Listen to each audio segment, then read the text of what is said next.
Welcome back to another edition of the Edge podcast. Publisher Brenden Slaughter here for BeaversEdge.com, joined by BeaversEdge writer and KEJO radio host TJ Mathewson, back on the big pod. TJ, good to see you again, man. How's the week been for you?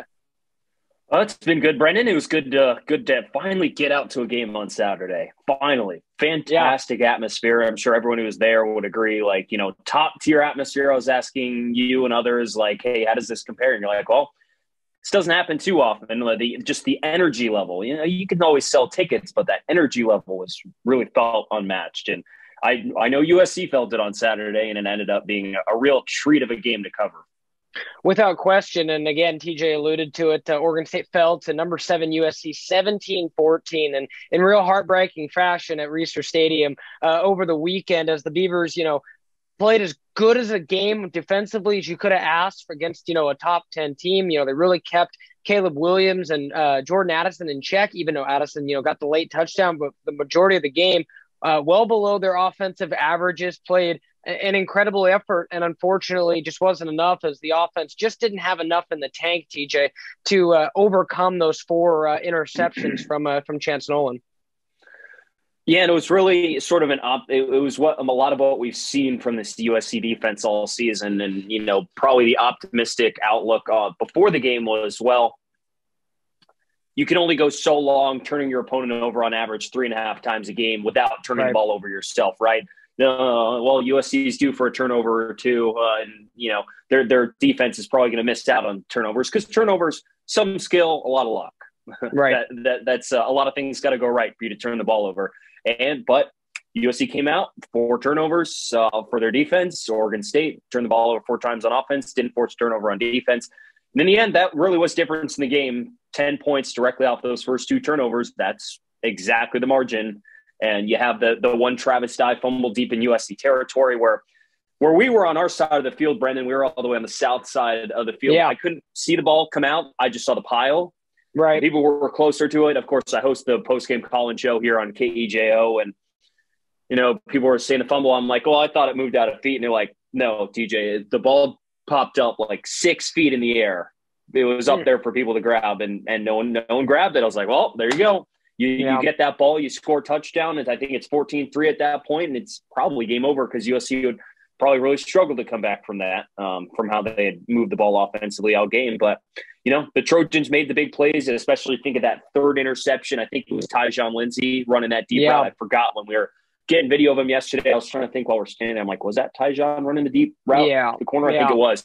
And the defensive back really just made a play on the ball. I didn't think Chance Nolan threw a terrible ball. I think the defensive back just ran a better route than Tyjon Lindsey, which is, again, why I don't think you can really blame Chance Nolan for all that. I mean, even Brian Lindgren yesterday was like, Chance is the one throwing the picks, but, Chance isn't the one blocking for himself, right? We have each of the first 2 interceptions. You have a free rusher right in his face, and Chance maybe has to throw it before he wants to, or he's got to throw the ball a little bit higher before to get it over the guy that's in front of him, and it ends up finding a defensive back. So really a collective effort. And again, on the call-in show, there's some people saying Chance shouldn't be starting anymore, which I'm just kind of puzzled at. Bunch of hogwash. Yeah, I was like, well, Ben Gulbranson on the road at Utah, 70,000, I think 76 straight sellouts for Utah against the best team in the conference. Yeah, that's probably a good idea. I think that's a good idea. Yeah, I understand, Oregon State fans, just like any of the rest of us, super passionate. And, TJ, when you and I caught up, after that, as that game was wrapping up, I was like, well, that kind of stunk. I mean, it was like, it was right there for the taking for Oregon State. And, it's definitely a tough one to swallow. And, you saw from the post-game press conference, Brandon Kipper, again, tremendous interview from that night when, he talked about how the team, has the ability to respond and how they can grow from the game itself. But back to some of the points you made, I couldn't agree more. Upon watching some of the game back again, fully true opinions here. That defensive back did make a great play. Was he maybe a little physical with Tyjon? Could there maybe have been something called there? Maybe. Yeah. I'll say, but I think it goes both ways. And Jonathan said on Monday he thought the referees let them play, which that's fair. Probably benefited both sides. And I think there was one, like I said, there's 2 interceptions from Nolan that I'm like, hat in hand, okay, that's a bad mistake from him. There was another one where his hand got or arm got hit right as he threw. So that's kind of another one of them that, Yeah. his fault, not his fault, kind of more 50-50. So with all that considered, Chance Nolan did make some mistakes, TJ, but I put this loss more on the offensive unit as a whole, and particularly the 100%. Offensive play calling staff, not to single out Brian Lindgren, but a little bit here. Chance Nolan was never able to get into a consistent rhythm, the running game, until they stumbled onto Jam Griffin. And I say stumbled because they gave Martinez and Fenwick their tries to get going first. It just didn't seem very cohesive or in sync at all offensively against Trojans. Yeah, and I thought that was interesting. And we continue to hear this week that they're going to continue rotating all three guys no matter what, it seems like. And Jam Griffin, even yesterday, came out and said, I'm fine with 12 carries, which maybe that's media talk to us and, make his coaches happy and such. I don't know what he really thinks about the whole situation. But it sounds like, that's going to continue happening. And maybe Fenwick and Martinez are a better matchup against a more stout and, maybe not quite as fast, but a little bit more physical of a Utah group that we're going to see this week. I believe the number is 6 rushing yards they allowed to ASU last week, I think was the final total. So maybe they would be a better, matchup against like that bigger unit than a Jam Griffin would be. I don't know, but Jam Griffin matched up really well at USC and he was really gashing. It's good to hear from him this week. Finally, it's good to watch him play. I was very impressed. And I guess back to our the little things on the referees. I did not come away from that game saying, "Oh my God, there's so many missed calls." I did not. I honestly enjoyed the fact I didn't have to see much laundry on the field. Yeah. There was the one holding call on Trayshawn Harrison that changed the game, but I think Jim Wilson, radio analyst for the Beavers, came out and said, "Look," he looked back at that play and said, "That is absolutely holding." Right. And, if you break the rule, you break the rule, and the flag will be thrown. Right. And as I alluded to in my 5 takeaways piece from over the weekend, Oregon State only had 35 penalty yards, TJ, but man, all 35 of those yards seemed extremely just massive for where they came in the game. Yeah, and 100%. And you talk about that Trayshawn drive, even still, first glance, it should have still been a relatively closer field goal for Everett Hayes. More procedural penalties, they get backed up. It ends up being a really, not a really long field goal. Everett Hayes has been a little shaky this year. That's a topic we can get into. But regardless, it would have been a lot closer, of a field goal, TJ. And I think that right there flipped the game. And then you look, finally, there were a lot of moments in the game. What were your thoughts on the 4th down where Caleb Williams, scrambled for the 1st down? There's been a lot of back and forth, a lot of, forward progress should have been called. It's football. Me personally, I don't think you're going to get a blown whistle in that scenario. We've all heard of the famous Bush push, especially with USC, man. So it's play on, right? And that's where Oregon State's got to have more hats pushing him backwards than, USC hats are pushing him forwards, Or you even go to the point where you have him there in the pocket like you did all game, and you have rushers around him all game, and you only got him to the ground one time, right? Yeah. That you make that play and you sack him in the backfield, game's over. Yeah. Right. You do a better job of getting him to the ground initially on that stop on 4th down. I mean, you don't have to wait for forward progress. Get him on the ground. Right. I mean, these little things. Did his forward progress stop? Yeah, it did. But it doesn't mean the whistle's going to blow because the referee's going to give the quarterback an opportunity to continue going forward. Now, if it looks like he's going to get shoved backwards 20 yards, then no. Right. But, that's football. If you watch enough football, that play's not getting blown dead. No way. Right. Agreed. Lincoln Riley and USC would come out furious with the Pac-12 offices if that play got blown dead. And Jonathan had no issue with it. None of the coaches said there was any issue with that play, and I don't think there should be. Again, there's no point where I'm thinking it's like, wow, man, Beavs really got robbed on that one. No, I don't think so. I think the Beavers just needed to get Caleb Williams to the ground, and they didn't. And that's that. Then you get that 4th down conversion, and you throw that touchdown to Jordan Addison. Right, and I think there were a lot of compounding things. So it's like we talked about, the Chance Nolan interceptions, the untimely penalties, the inability to get Caleb Williams on the ground. It wasn't just one thing in this contest, and I think that's why ultimately, even though it was, for lack of better terms, a hell of an effort from Oregon State, and particularly on the defensive side of the ball. It just came up a little too short, the turnover battle, the penalties, all of it combined just ultimately proved just too much for Oregon State to overcome. But the good news is, TJ, they don't have to sit on that loss for very long, as we're already midweek and got another big time challenge coming up this week. That's the beauty of college football. Us media, we get to sit there and talk about it and analyze it for a week and talk about, how's it going to feel when players and coaches, they flush it the next day, right? Already on to the next. The Beavers have been wired to Utah for a couple of days now, and they need to be, because it's going to be one heck of a matchup there in Salt Lake City, 11 a.m.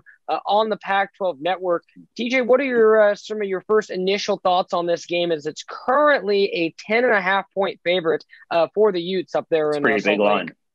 Yeah, it's a big line. I can't say I'm too surprised. Utah, I don't know how many home games in a row they've won. I have it pulled up. Let me get my windows in order. But I would say, I think, to add on to your last comment, I mean, Tyjon Lindsey said it best yesterday. Yesterday, as we are sitting here on a Wednesday recording, so Tuesday, said we can't let USC beat us twice, and that's a fact. And again, it's probably a bad luck draw that you draw USC and Utah first 2 weeks of the Pac-12 season, but you don't want to go 0-2 in conference, right? So that's why you look ahead to this week. I have the home numbers here. I mean, Utah undefeated at home last year. Already undefeated at home this year. How many home games have they played? Two, I think. I don't think I got to that part of my research yet. But again, Rice Eccles, a tough place to play. They've sold the place out now. I'm all over the place here. They sold out 60 or something plus times. I think it's 70. I need to organize these a little bit better. But regardless, a really tough place to play and a different opponent. I mean, a really different style of football that you're going to have to play going from week to week. USC a little bit more finesse and opportunistic, and Utah is just flat out good. They crushed ASU last week. The Sun Devils did not score a touchdown until 2 minutes and 6 seconds remaining in the game. Well, 2 minutes and 6 seconds. That is impressive, but Arizona State's a dumpster fire. So yeah, they're made. Sun Devil alum will acknowledge that they are a dumpster fire. But I know, regardless, TJ, right? I mean, these are still Pac-12 athletes, and ASU still does have some good offensive skill players on the field. But you're right, like. Even if they don't have Brent Keithy. Brent? Yeah, it's Brent. Yeah. Brent Keithy, they're still mighty tough. They have a lot of depth in that tight end room, and Trent Bray was echoing that today. He says they just churn out a bunch of those guys. So it's something to look forward to. You have the plus that you played them here at Reeser last year and beat them. Of course, as we've seen, the Beavers on the road and the Beavers at home are a much different team. Right. So we're going to see how much that energy carries onto the road. Will there be buttoned up? Will there be some penalties? Will the defense have some lapses? They're going to have, they're going to have to tackle another mobile quarterback this week. Cam Rising's not just going to sit back there in the pocket. Right. And I think there's a couple good things working in their favor in this matchup, TJ. I think, as you mentioned, Brent Keithy being out as Luke Musgrave will be. That's an equalizer. That's a huge equalizer. Now, Utah has a bit of, I think they have a bit more established depth at the position than the Beavers do. I think, depth. Mm-hmm. I think these are two of the best teams in Pac-12 when it comes to tight ends. But I think Utah's a little more established. So that'll be an interesting matchup. And then, additionally, as you mentioned, Rice Eccles, it's a tough place to play. It's going to be I kind of like the 11 a.m. 72 consecutive sellouts, by the way. Found my note. 72 consecutive. Yeah. I mean, it's a tough place to play. 11 a.m. I think I prefer to 7. That way everyone can, not everyone gets a chance to gear up, as I would say, kind of getting ready for the game. I was going to say, I think we were due an 11 a.m. kickoff just to balance out already the 2 7:30 kickoffs at 6:30 and then an 8 o'clock next week. I'm not looking forward to 8 o'clock. Yeah. So let me ask you this, TJ, and if you already peeked at BeaversEdge.com, you'll know the answer as we put it in the match or in some of our notes this week.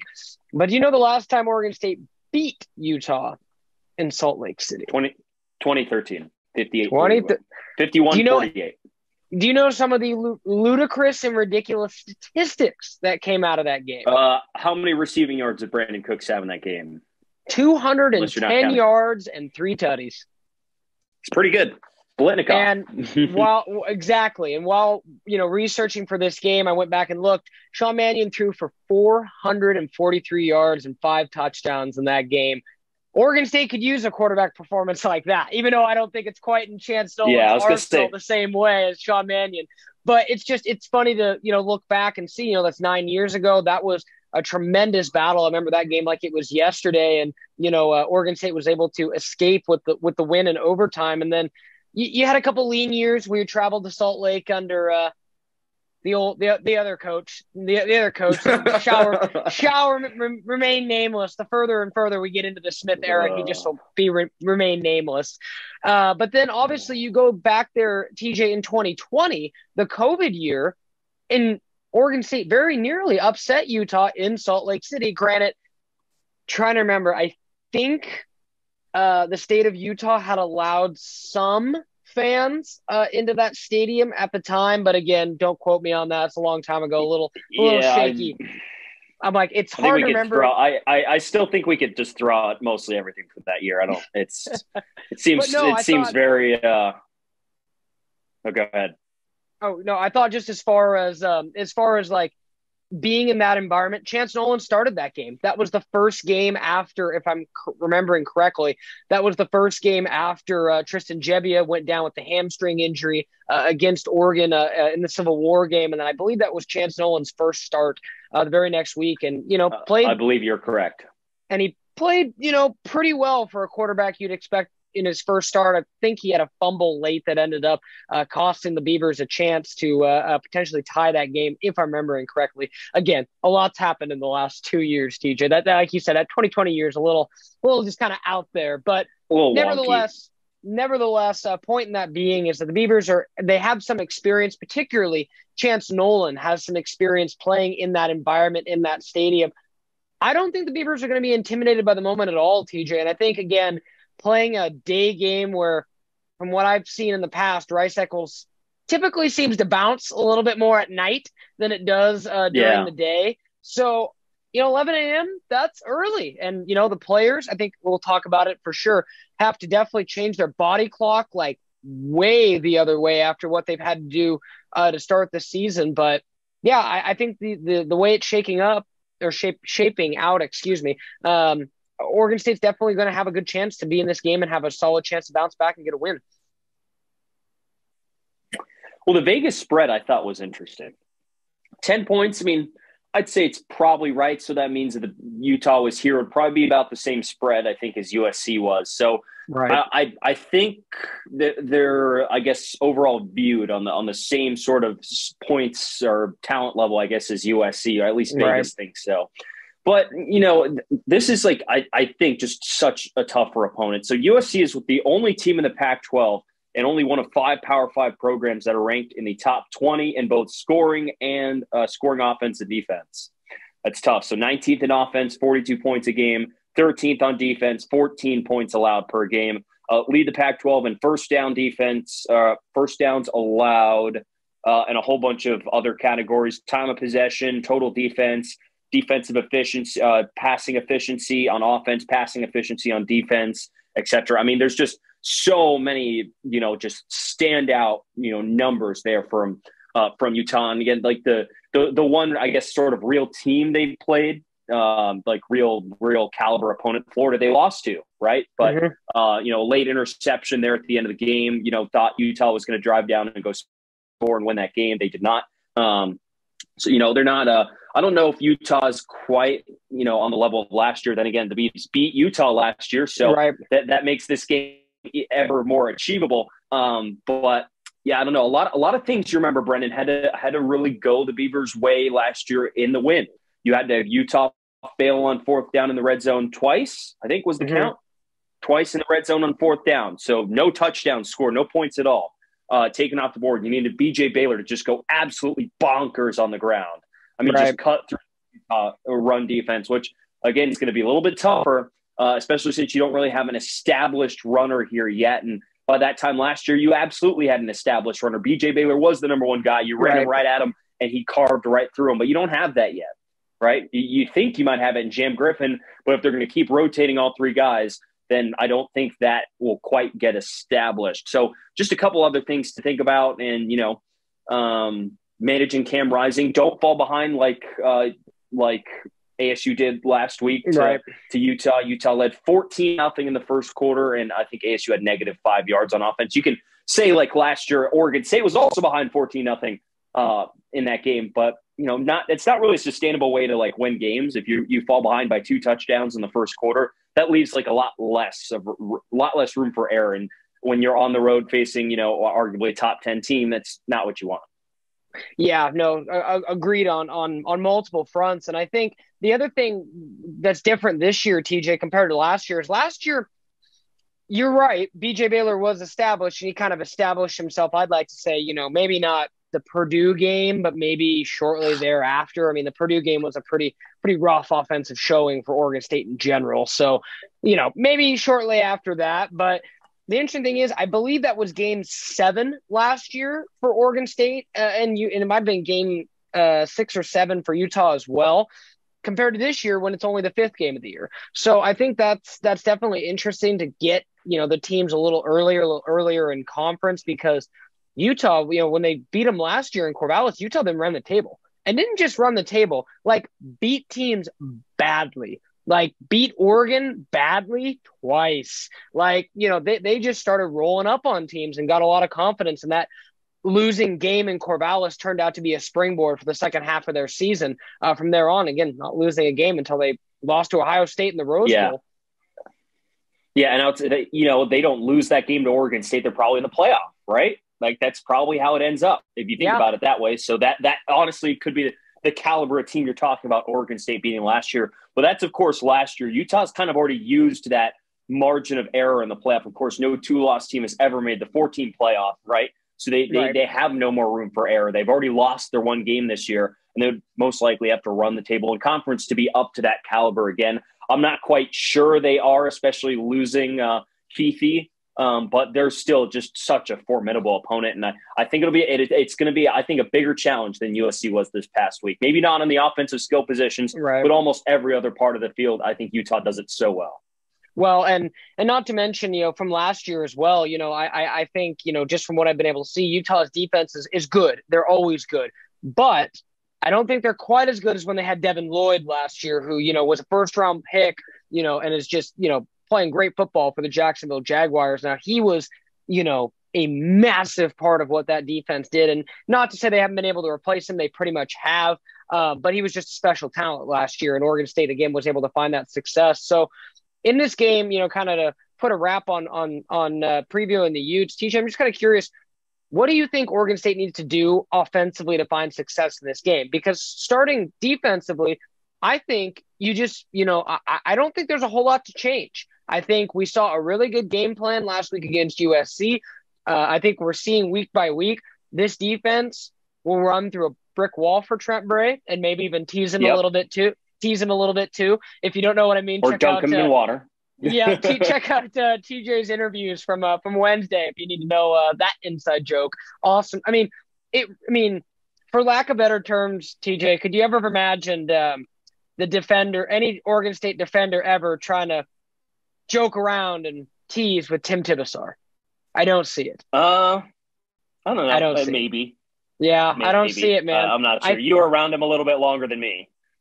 Yeah, I think, like, it's absolutely continues to amaze me how starkly different and how, stoic, I guess, the Beavers used to be in their responses, very measured, very just kind of even keel all the time, talking defensively. Now we're seeing, the defense take on the personality and life of Trent Bray, which is kind of aggressive, attacking mentality, especially on the defensive side of the ball. And it really seems to me like, those guys are having a lot of fun playing defense. I can't necessarily say that was that way all the time, but then again, you had to build, right? When Oregon State first got here, there was a lot of building being needed to have on defense. And obviously Trent was a part of the staff that whole time. But I think Oregon State should be very pleased to know they've got a rising star, I think, on that side of the ball in Trent Bray. And I think there's going to be, if Beaver fans were impressed with this performance against USC, I think you'll be pleased. But I think there'll be more-ish showings like that throughout the year, and especially maybe against some of the weaker teams like Colorado, so on and so forth. So what I kind of want to see this week, if you're a Beaver fan, and what you probably want to see, you want to see this defensive performance on the road.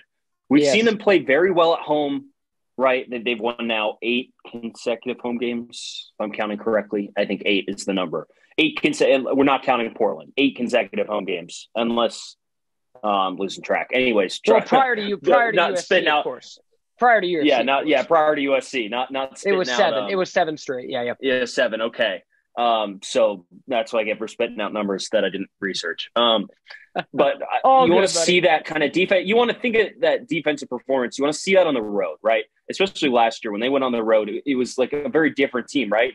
And it was against significantly worse teams than the team they're facing this weekend. And the one true road game they played this year, that defense got shredded for 500 yards. They played well in the red zone, but they gave up over 500 yards of offense to a very good quarterback. But still, 500 yards is 500 yards. It's a lot, right? So you want to. Yeah, and you're going to be facing as good, if not better, of a quarterback this weekend with a better roster and a better defense on the other side. So you're going to want to have that defensive performance. You're going to need to. You will need to turn the ball over. It's very hard to.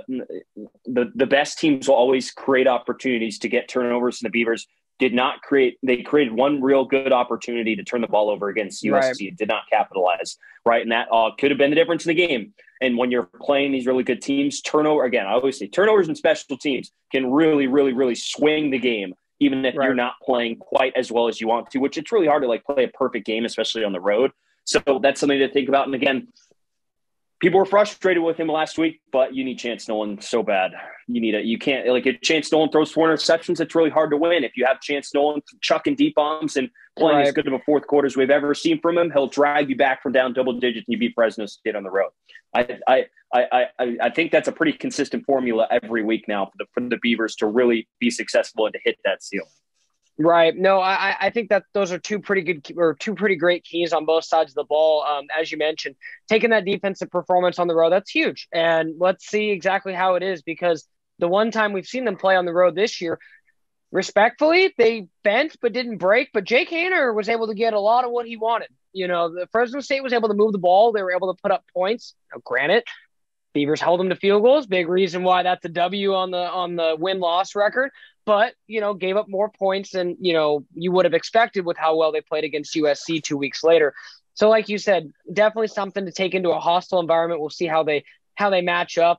Utah's always got, big tight ends, big physical running backs, not necessarily known for having, dynamic receivers, but have guys that can make plays as well. And then, like you said, on the flip side, I need to see the running game have a game. And you mentioned it earlier in the podcast, TJ, how the Beavers were able to just unleash BJ Baylor and then just kind of ride their way back into the game a little bit last year. This year, 4 games into the year, you don't necessarily know who that is, right? And I think Deshaun Fenwick has showed some things. He's obviously your leading rusher on the year. I think Damian Martinez came into the season with a lot of hype, and I think definitely still has a lot of talent, but hasn't necessarily quite put together that performance we were looking for from him yet. And then Jam Griffin, maybe the most intriguing of the 3 to me, kind of overlooked a little bit throughout fall camp and kind of enters the depth chart a little bit of an unknown after coming over from Georgia Tech. But a 4-star dude, broke some big-time records in high school in Georgia and comes with a solid pedigree of talent. So I'm curious to see if he is able to kind of run with his opportunity, so to speak, again, because I'm sure he'll get, about the same amount of carries as he did against USC, and see which of those 3 are able to get their ground game going. And then Chance Nolan's got to limit mistakes. The funny thing is, TJ, is as we break this down, we could have been in a spot this week where we said the Beavers beat USC and Chance Nolan had 3 picks. He could have had 3 picks and they could have won. That's how close the game still was. So I'm not saying Chance Nolan needs to be flawless. I don't think any quarterback is necessarily going to be flawless in the game. Look at Caleb Williams this last week. But you got to lit the mistakes. Got to limit the mistakes. Yeah. Got to limit the number of turns you give the other team. And, is a 3 and out and a punt with Luke Loescher being able to flip field position better than an interception? Absolutely. That's where Chance Nolan's got to know if the play's not there, you got to just throw it away, as opposed to, a couple times we saw throwing into coverage, trying to make a play. Again, I do think, the competitor that he is, he'll be in a good spot to bounce back. So that's what I'm looking for in this game. Anything else you wanted to add, TJ? No, it'll be interesting. I'm going to be interested to see how they match up with Tavion Thomas, one of the Yes. better backs. I think 20 touchdowns last year. I can't remember how much he played in the game last year. I don't remember if he was running back one at that time. He hadn't really. Imagine he was. I think. Yeah, he was. He hadn't really been established yet. I think it was that game when he kind of started to get going. But no, I mean, he hadn't really been the stud. He became more that stud later in the year, particularly when he ran all over Oregon. But no biggie. Yeah. So I don't know. You got to keep him in check. You got to, don't let Utah jump out double digits in the first quarter. Yeah. That cannot happen. No, it's going to be too tough to overcome. I mean, the odds of you coming back from that again, like you did last year, is probably pretty slim, right? And like you said, you got to limit the mistakes. Chance Nolan doesn't necessarily have to be turnover 3. Maybe 4 picks wouldn't be great, but you can probably get away with 1 or 2 over the course of the game, and that's banking on your defense getting 1 or 2 as well, which I think they can do against Cam Rising. I don't think the opportunities aren't there to get some interceptions. You just got to be in the right spots at the right times and really force those opportunities. I don't think it's out of the question the Beavers win this weekend. I would still think Utah is a pretty solid favorite at home. I think Vegas would agree 10.5 points. That's multiple scores at home against another pretty good team. That shows you what they think of Utah. The Utes are pretty good and tracking to try and get back to the Pac-12 championship game. The Beavs, they got their stuff cut out in front of them. And again, if they lose this weekend, it's not the end of the world. You still can you can beat the rest of the teams, right? You go 6-2 in conference at the peak, and you win double-digit games, right? So I don't think that's the end of the world. I think it's going to be a tough one for the Beavs this weekend. We're just going to have to see, and you can check back in tomorrow with our predictions. Most certainly. And again, make sure to check back to BeaversEdge.com. Or Friday. Yeah. Friday. Here we go. We got our days on. We got our days on. See, TJ is just excited for the game, man. He's already wanting to get here. I guess tomorrow, if you're listening to this on Thursday, then tomorrow your would be statement Friday. was true. So I guess I was technically correct. My man, right? Money TJ right there is on top of it. But as TJ mentioned, make sure to check back into BeaversEdge.com. We got a whole lot more content coming up this week, both on the team and recruiting side. And then obviously, as he mentioned, we'll have predictions, injury reports, and all the good stuff headed into Salt Lake City. So TJ, appreciate you jumping on the pod as always, man. Talk to you again always next good to be week. on. Appreciate it, man. And we'll be breaking down the Utah game and looking ahead to the matchup against Stanford on the farm, as TJ mentioned. Flip the clock the other way as we're going to an 8 p.m. kickoff. It's going to be a late night for that one down on the farm. So back-to-back road games for the Beavers. We'll be back next week to break down the Utah game and look ahead to Stanford. Again, big thanks to TJ Mathewson for joining us on this edition of the Edge podcast. And make sure to keep it locked. BeaversEdge.com. It is the place to be for Oregon State coverage. You can join free for 30 days. Get in, get with your friends, talk some Beavers. It's a good place to be. Again, thank you again for listening to this edition of the podcast. For TJ Mathewson, this is Brenden Slaughter signing off.